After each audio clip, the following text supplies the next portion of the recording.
Students, आज हम लोग डिस्कस करेंगे नीट 2023-24 में कितनी सीटें हैं।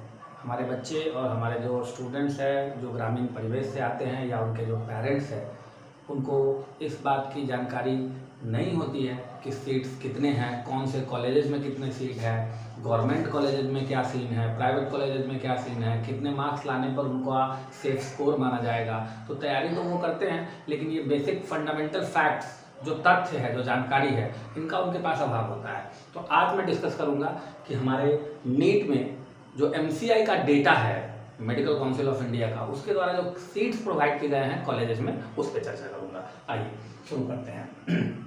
नीट 2000 टाइप के कॉलेज हैं, government college, private college, government medical college और दूसरा प्राइवेट कॉलेज। ठीक है, मैं फिलहाल अभी बात कर रहा हूं MBBS के सीट की, MBBS। ठीक है, देखिए टोटल MBBS में सीट है अबाउट 1,01,000, लगभग 1,01,000 सीट है। ठीक है, टोटल सीट, जिसमें से 48,000 सीट है गवर्नमेंट कॉलेज। तो MBBS में गवर्नमेंट कॉलेज में कितनी सीटें हैं? 48,000, और बाकी बचे 52,000 53,000 सीट प्राइवेट कॉलेज में है। ठीक है, ये दो डेटा हो गया। सबसे पहले हमारा 48,000 सीट हो गया गवर्नमेंट कॉलेज में, ये ऑल ओवर इंडिया में है, ये मैं टोटल इंडिया की बात कर रहा हूँ। अब इन सीटों में क्या होता है, दो चीजें होती है, एक स्टेट कोटा और एक ऑल इंडिया कोटा।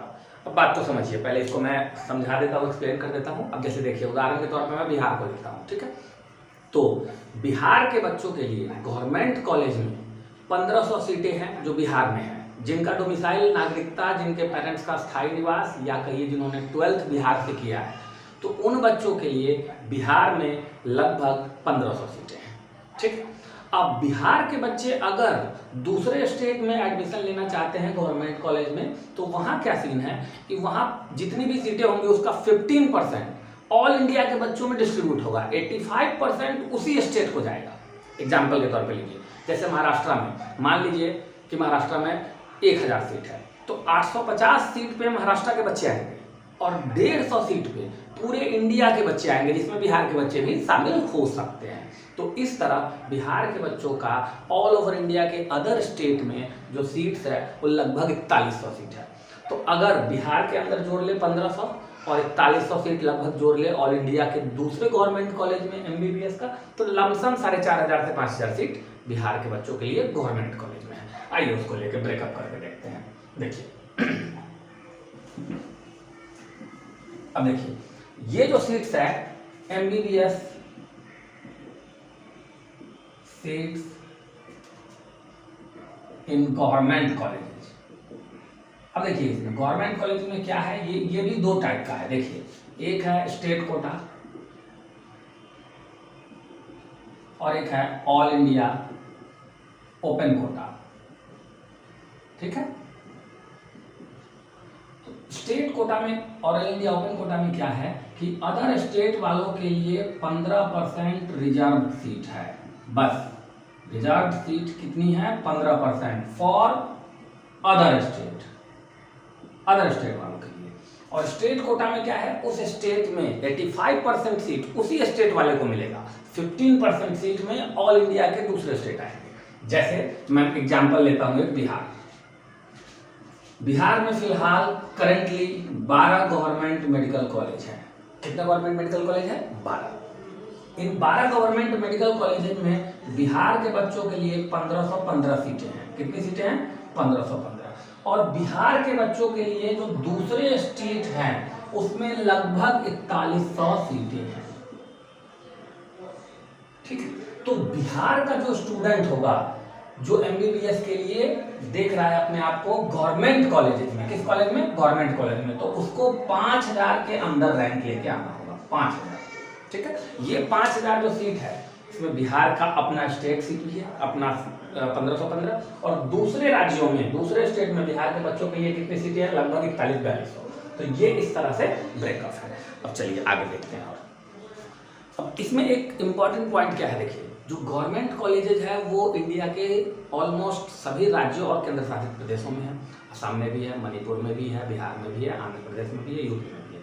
अब किसी भी मेडिकल कॉलेज से एमबीबीएस का डिग्री ले अगर आप, तो उसकी मान्यता बराबर है। क्या कोई बच्चा अगर एमबीबीएस का डिग्री दिल्ली से ले रहा है और कोई बच्चा आसाम से ले रहा है, कोई दिक्कत नहीं है। आसाम से लेने हुए डिग्री की भी उतनी ही मान्यता और उतना ही वैल्यू है जितना दिल्ली से। क्योंकि देखिए होता क्या है, जब आप एमबीबीएस की डिग्री लेके आते हो तो आपके आगे के स्पेशलाइजेशन और पीजी के लिए फिर से कंपटीशन देना होता है। जैसे मेरा एक स्टूडेंट है, वो गया से एमबीबीएस किया है, ठीक है। गया से एमबीबीएस करने के बाद, शिवम कुमार नाम है, उसके बाद मैं आपको बता दूं पीजी की तैयारी करने के बाद वो एम्स दिल्ली से पीजी कर रहा है अभी। तो फर्क नहीं पड़ता है कि आप एमबीबीएस कहाँ से कर रहे हो, फर्क इसका पड़ता है कि आप एमबीबीएस गवर्नमेंट कॉलेज से कर रहे हो तो खर्चा कम होगा, मेडिकल कॉलेज से कर रहे हो तो उसके तुलना में कंपैरिजन में आपके पेरेंट्स का खर्चा काफ़ी ज़्यादा होगा।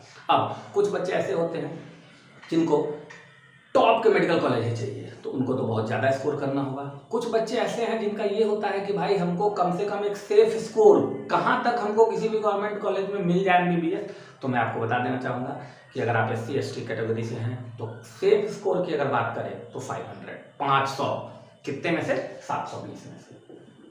और अगर आप OBC जनरल कैटेगरी में हैं तो SC ST के लिए ये स्कोर हो गया कितना, इसको मैं मानता हूँ सेफ स्कोर, और जनरल और OBC के लिए 600 प्लस।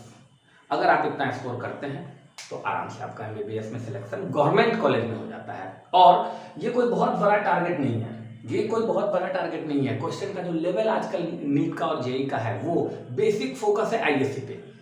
वो पुराने टाइम के 10 साल पहले की बातें छोड़ दीजिए, अभी जो चल रहा है करंट सिनेरियो, आप 5 साल के क्वेश्चन को उठाएं, एनालाइज करें, आप देखेंगे जिसका एनसीईआरटी पे फोकस है बायोलॉजी में 11th 12th, chemistry, basic physics पे पकड़ है, आराम से 600 स्कोर आप कर सकते हैं।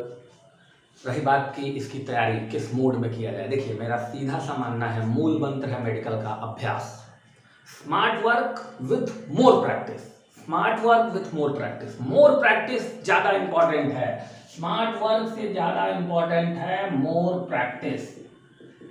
एक तो हो गया आपका स्मार्ट वर्क,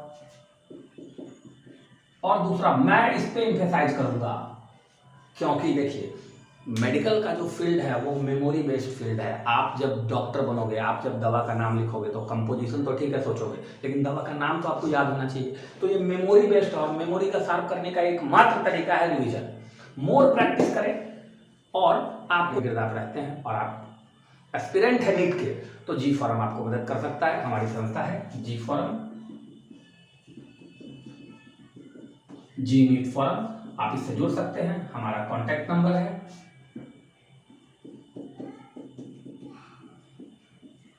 इस नंबर पे आप कांटेक्ट कर सकते हैं और जो भी सूचना, जो भी जानकारी है आप प्राप्त कर सकते हैं। यहाँ नीट की भी तैयारी कराई जाती है, जेईई मेन की भी तैयारी कराई जाती है, एनडीए की भी तैयारी कराई जाती है। और अभी आपका जो पेपर है वो 11th 12th के एनसीईआरटी के बेसिक पे फोकस होता है पेपर।